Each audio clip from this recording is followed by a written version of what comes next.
Sesiapa yang menyambut Ramadan dengan baik, Allah akan memuliakan orang itu.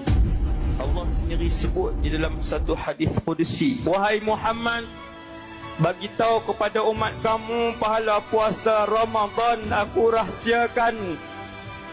Pahala puasa Ramadan bukan digandakan sehingga 700 kali ganda, tetapi pahala puasa Ramadan aku rahsiakan. Sesungguhnya puasa Ramadan itu untuk aku. Anak-anak Adam berpuasa untuk aku. Mereka berpuasa meninggalkan syahwat untuk aku. Mereka meninggalkan syahwat makan kerana aku. Mereka meninggalkan syahwat minum kerana aku. Mereka meninggalkan syahwat jima' kerana aku. Fa innahu li. Dengan sebab itu puasa Ramadan dia untuk aku. Wa ana ajzi bihi, dan aku yang akan memberikan balasan khusus untuk anak-anak Adam yang berpuasa.